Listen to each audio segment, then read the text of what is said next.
కృష్ణుడు రథం నడిపిన 4 గుర్రాలు. ఆ 4 ఏంట్రా అంటే మనస్సు, బుద్ధి, చిత్తము, అహంకారము అని ఉంటాయి. మనస్సు అనేది ఏమిట్రా అంటే అనుభవించేది. అనుభవించడం అంటే ఏంటంటే తీసుకునేది ఇన్పుట్. బుద్ధి అంటే ఏంటంటే విశ్లేషణ చేసేది. విశ్లేషణ చేయడం అంటే ఏంటి, ఇది కరెక్టా ఇది కాదా ఇలాగా, అది విశ్లేషణ అనమాట. అంటే అనలైజేషన్. అది మనస్సు అనేది ఏంటంటే తీసుకునేది. అది ఏంటంటే జస్ట్ అది తీసుకుని అది అనుభవిస్తుంది.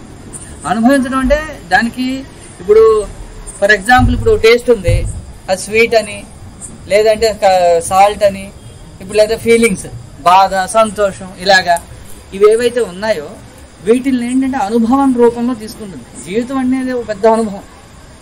లైఫ్ ఈజ్ నథింగ్ బట్ అన్ అనుభవం. ఈ అనుభవం ఏంటి, మార్నింగ్ కళ్ళు తెరిచిన దగ్గర అయితే ఈ అనుభవం ఎలా స్టార్ట్ అవుతుంది, జ్ఞానేంద్రియాల ద్వారా స్టార్ట్ అవుతుంది. వన్స్ జ్ఞానేంద్రియాలు రికార్డ్ చేయడం మొదలెట్టినప్పుడల్లా మనం స్టార్ట్ అవుతుంది. అది ఎప్పుడైతే మనస్సు నిద్రలో ఏమవుతుందంటే ఆత్మలో లయం అయిపోతుంది, అక్కడ మనస్సు ఉండదు.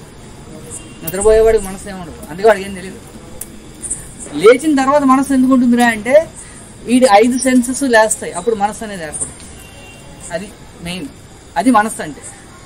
ఇక బుద్ధి అనేది ఏంటరా అంటే ఈ అనుభవపూర్వకంగా వచ్చిన జ్ఞానాన్ని అనలైజ్ చేస్తూ ఉంటుంది. అది ఆ అనలైజ్ చేయడం అనేది ఎలా జరుగుతుంది, అది యాక్చువల్గా ఈ జ్ఞానేంద్రియాల యొక్క ఇంప్రింట్స్ తోటి. ఇప్పుడు చిన్నపిల్లడు ఉన్నాడు, వాడు బయటికి రాగానే వాడు అమ్మ వాయిస్ తెలిసిపోతుంది. కారణం ఏంటి, వాడు పొట్టలో ఉన్నప్పుడే ఆవిడ మాట ఎప్పుడు కంటిన్యూస్గా వింటూ ఉంటాడు.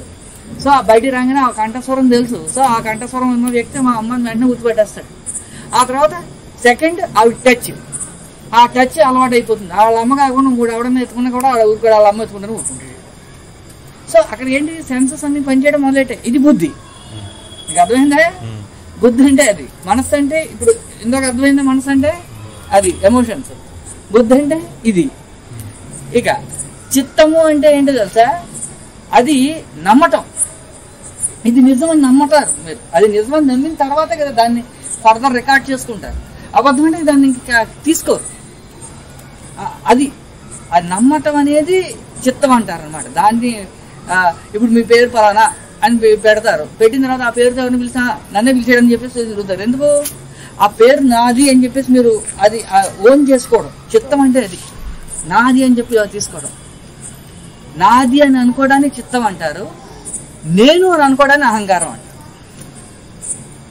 అహంకారం అంటే లేదు, అయామ్ అని చెప్తారు చూసారా, అహమ్మే అయామ్ అయ్యింది. అయామ్ అన్నది it's not an English word, అది యూరోపియన్ వర్డ్, వేదిక్ వర్డ్ రెండు కలిసే అక్కడ. ఆ వాళ్ళు అహం అహం అహం అని, ఆ అహం అనేది అయామ్ కింద కన్వర్ట్ అయింది. అలాగే మయాం అంటే నేను అని చెప్పడం, ఆ మయాం అని చెప్పేదే మై అనేది వచ్చింది. ఇది అహం అన్నమాట. సో ఈ విధంగా 4 fractions of the things at a time act చేస్తూ ఉంటాయి.